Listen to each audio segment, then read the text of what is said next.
Oi, gente, tudo bom? A gente está começando mais um episódio do podcast Papo no Café. Eu sou Manuela Mello, eu tô nos estúdios da Iniciativa FIS junto com a Lívia.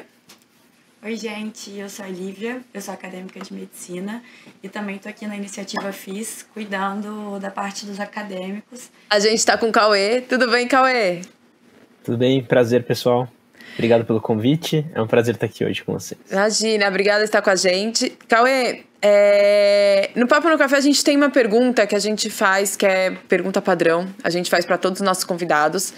Então eu vou pedir para você se apresentar. Quem que é o Cauê? O que o Cauê faz? O que o Cauê fez? Perfeito. Bom, eu me formei em medicina em 2020 e no meio da faculdade acabei começando uma iniciativa chamada HackMed, né, que hoje é meu full-time job, né, digamos assim. Eu ainda trabalho como médico, dou alguns plantões aí durante a semana para não perder um pouco da prática clínica, que eu gosto bastante também, de atender meus pacientes, mas a maior parte do meu tempo eu invisto na startup que a gente fundou aqui, que tem justamente o objetivo de fomentar o empreendedorismo e a inovação no setor de saúde, né? Ajudar pessoas aí que estão começando a entender como fazer aí para dar os primeiros passos no mundo do empreendedorismo, nesse setor, né? E eu me formei na USP, aqui em São Paulo, né? E desde do meu terceiro ano da faculdade eu comecei a me envolver com esses projetos. Eu entrei em 2014 aqui na USP em São Paulo, não conhecia muito sobre empreendedorismo, sobre inovação, mas eu participei de uma disciplina na Escola Politécnica de Engenharia que tinha por objetivo ensinar os alunos mais sobre essas metodologias. E aí desde então eu me apaixonei, eu falei, putz, é isso que eu quero, gostei muito desse mundo de startup, metodologia ágil, lean, tudo isso que envolve criação de novas tecnologias, novas soluções em geral. E aí, em 2018, eu tive a oportunidade de fazer um intercâmbio, fiquei 1 ano nos Estados Unidos, na Harvard Medical School, é um programa que já existe há bastante tempo aqui na USP, e quando eu estava lá, eu comecei a estudar mais sobre esses temas, o que eles estavam fazendo lá nos Estados Unidos, relacionado à inovação e empreendedorismo no contexto da saúde, né? Porque quando eu tinha conhecido esses assuntos na Escola Politécnica de Engenharia aqui, não eram voltados para a saúde, né? Então, eu não sabia muito bem a aplicabilidade disso no setor onde eu estava querendo atuar. E lá nos Estados Unidos eu conheci muitas iniciativas interessantes nesse ponto, nesse aspecto, né? E uma delas me chamou muita atenção, que era um grupo no MIT, uma das maiores faculdades aí de tecnologia do mundo. Eles tinham criado um grupo lá dentro focado em empreendedorismo e inovação em saúde, chamava MIT Hack Medicine. Isso foi em 2018, eu conheci esse grupo por conta de um professor do MIT que deu uma palestra para alunos de Harvard, e eu me apresentei para ele e falei que eu tinha interesse em aprender mais sobre esses temas, trabalhar com isso depois quando eu voltasse no Brasil, e ele me convidou para conhecer como é que eles faziam isso lá nos Estados Unidos. Eles organizavam competições de inovação, né, hackathons de saúde. E já tinham organizado mais de 100 hackathons nos Estados Unidos e mais de 50 startups já tinham sido criadas nesse modelo que eles tinham desenvolvido lá. E aí eu conheci o time, fiquei com eles 5 meses lá nos Estados Unidos, depois voltei para o Brasil com a ideia de replicar esse modelo aqui. A gente começamos organizando eventos, né, hackathons de saúde. A gente fez nosso primeiro hackathon em 2020, dentro do Hospital das Clínicas, aqui na Faculdade de Medicina da USP. E depois veio a pandemia, começou a ficar meio difícil da gente trabalhar no ambiente presencial, a gente falou, vamos para o ambiente virtual. E foi aí que eu comecei o negócio, né? A gente abriu a empresa em 2020 e a gente tem justamente esse objetivo de ajudar as pessoas a construírem startups de saúde.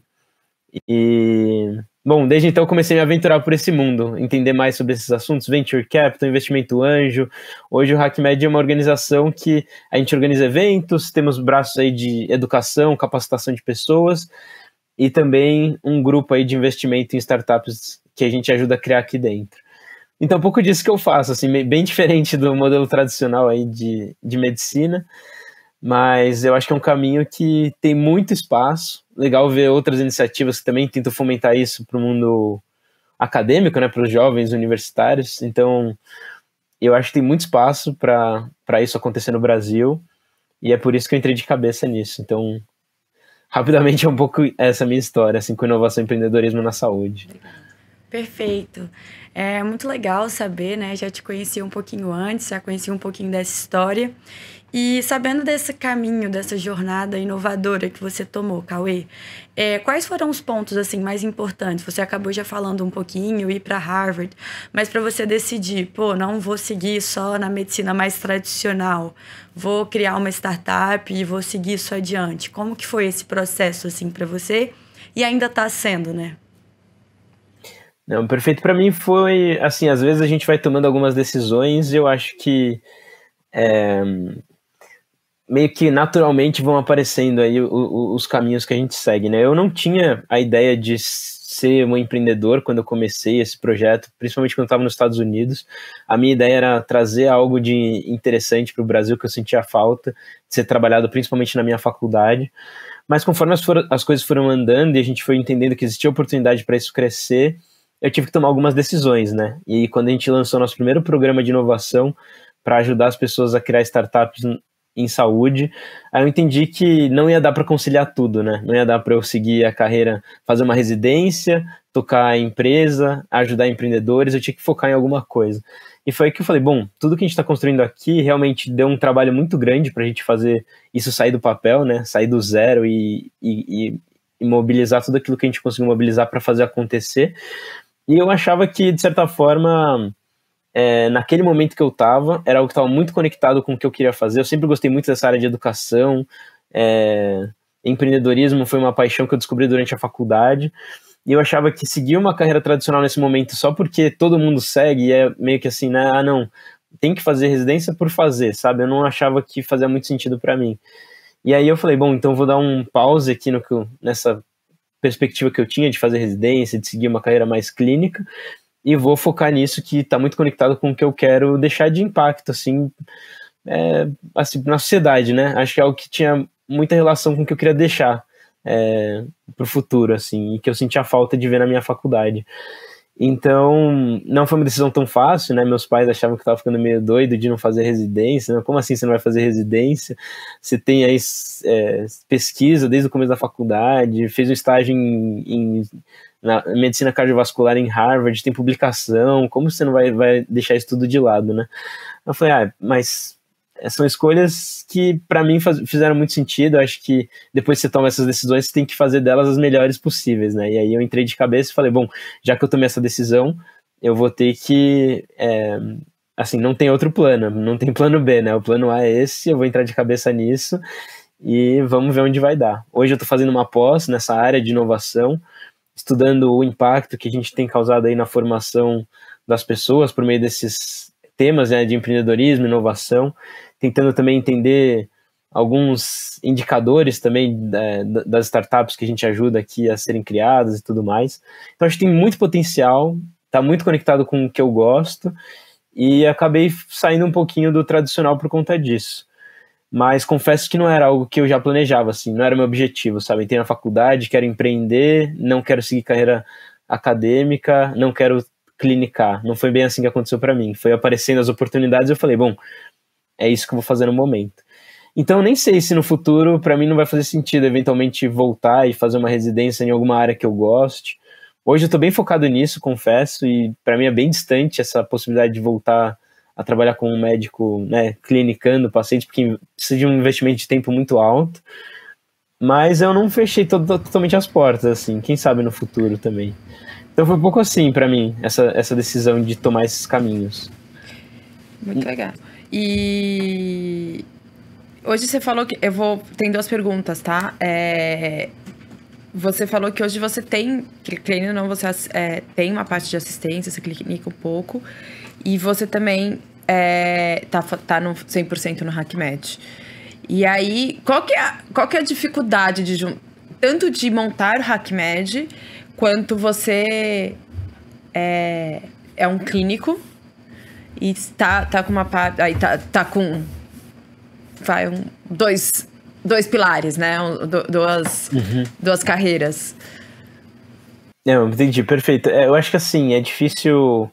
Hoje eu vejo essa parte clínica minha como uma maneira de eu não perder o contato com os pacientes e estar em contato com as dores reais do sistema de saúde, que eu acho importante quando a gente está trabalhando com inovação, né? Não se desconectar totalmente da realidade, assim. Então eu vejo muito mais por esse lado. Mas não é onde eu estou colocando as minhas energias, né? Apostando, assim, no que faz sentido para mim no futuro, assim. Eu acho que eu quero manter esse pezinho na clínica para estar em contato realmente com os pacientes, não perder tanto esse meu lado médico, assim. Mas... mesmo, desculpa te interromper, mas mesmo porque a gente...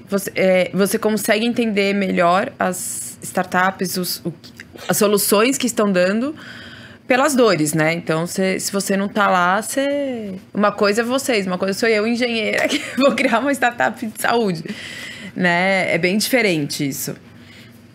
Exato, total. Eu acho que é isso. Você precisa ter... A visão do médico é muito importante, né? Ainda que a gente na medicina não seja talvez a pessoa que vai desenvolver a tecnologia, os problemas quem traz eu acho que é o pessoal que vivencia isso, né? É mais fácil a gente entender o problema na perspectiva do médico do que na perspectiva das outras pessoas que também compõem o time de desenvolvimento de uma solução, né?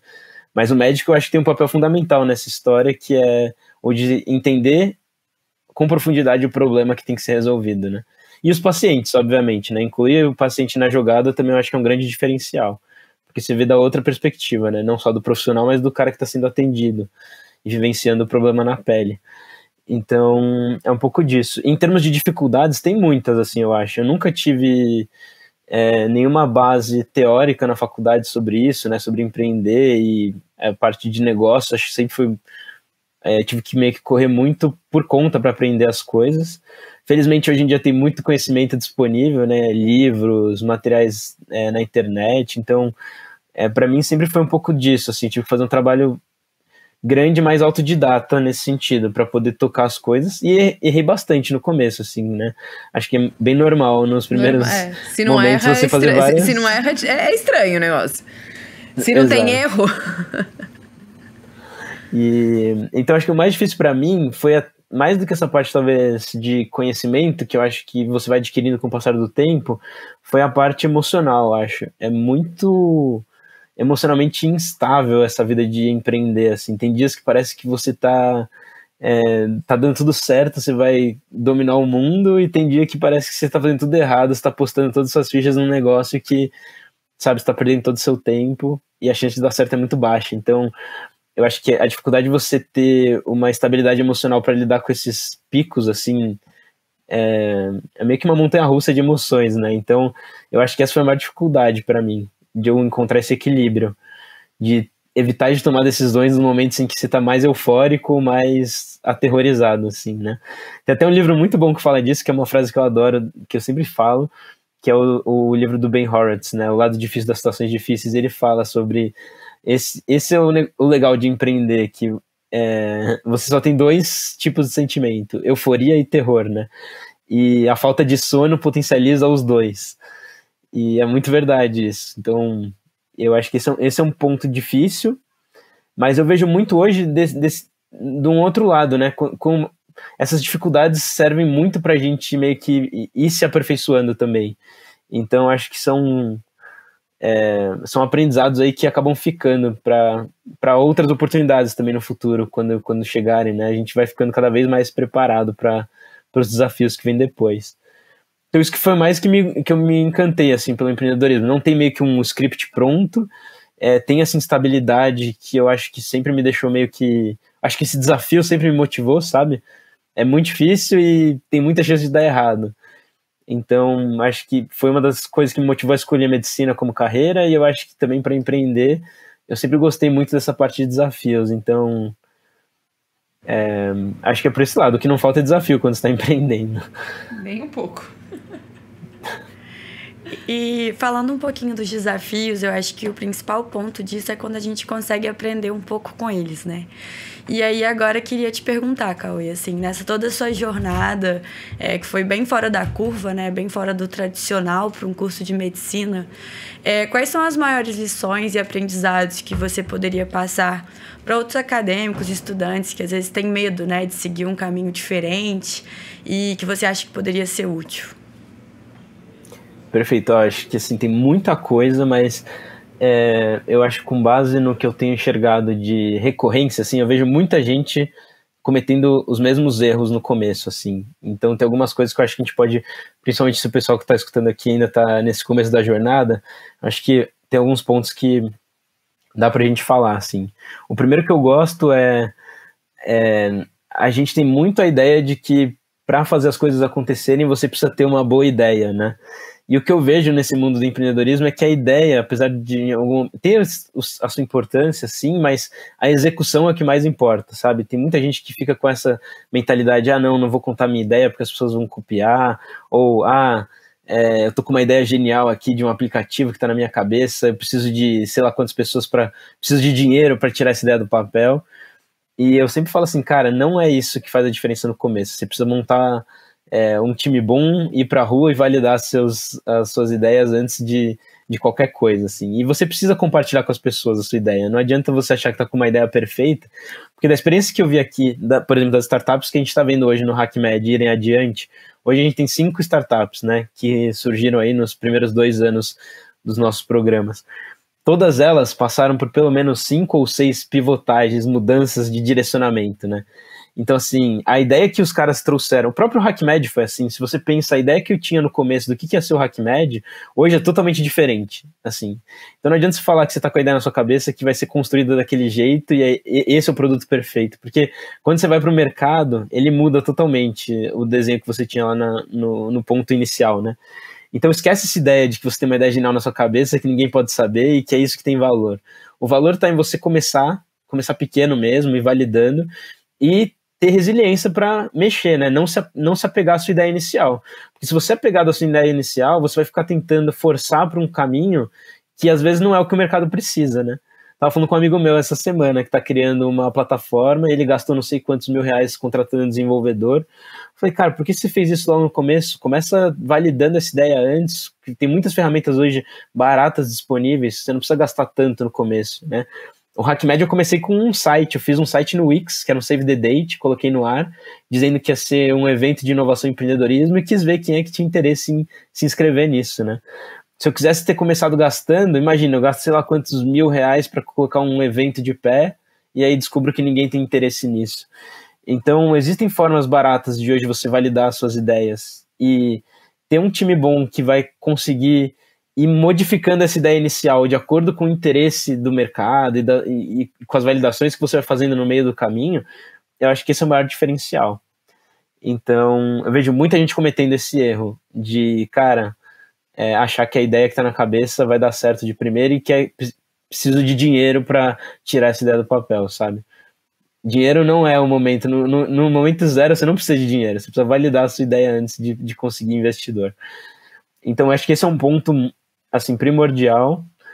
E outro ponto importante que eu vejo também é esse lado talvez, lado societário, sabe? De criação do negócio em si. Eu acho que a gente comete muitos erros no começo, do tipo, vou criar uma sociedade aqui com essas pessoas, todo mundo vai ter a mesma participação nesse negócio, e assim a gente vai criando. Não funciona muito bem, sabe? Você não pode distribuir no começo para todo mundo que está entrando. Você precisa entender quem que vai levar esse negócio adiante, entender se começar a dar certo, sabe? Quem que é a pessoa que vai receber a ligação meia-noite e vai fazer acontecer as coisas, porque essas pessoas têm que ser donas do negócio, né? E eu acho que esse é um erro que muita gente comete no começo, de distribuir participação na sua startup e não entende que o equity é a coisa mais importante numa startup no começo, né? Então eu deixaria talvez essas 2 dicas. Tem muito mais assim, mas de cabeça agora que eu tô pensando, eu acho que essas foram 2 que pegaram muito para mim no começo. Eu vejo muita gente cometendo esses erros quando eu tô iniciando aí. E tem uma que você falou muito boa, que você aprende muito na prática. Dizer isso, às vezes as pessoas ficam esperando, né, o momento certo para começar, não tô pronto ainda e acha que precisa estar com todo o conhecimento perfeito para poder iniciar, mas é isso, você tem que começar e durante a jornada você vai encontrando o caminho, porque se você esperar o momento ideal ele nunca vai chegar, né, e você só perde tempo com isso. Então tem um cara que eu gosto muito também, que é o Paul Graham, não sei se vocês conhecem, a maioria das pessoas que trabalham com inovação conhece bem, né, eles criaram o Y Combinator no Vale do Silício, que é uma grande aceleradora lá de startups, E ele tem uma fala que eu gosto muito, né? Que é a maior parte dos caras que criaram grandes empresas, assim, que eles têm visto lá no Vale do Silício, eles não eram especialistas em startups, né? Você pega, sei lá, o Zuckerberg no começo, ou o pessoal que fundou Airbnb, qualquer dessas startups, assim, nem tinha esse nome, né? Exato. Mas eles eram bons no quê? Em entender a dor que eles estavam querendo atacar. Eles eram muito bons em entender os clientes que eles estavam querendo ajudar. E no fim, o processo de você entender sobre o negócio, sobre startup, você vai aprendendo conforme as coisas vão andando.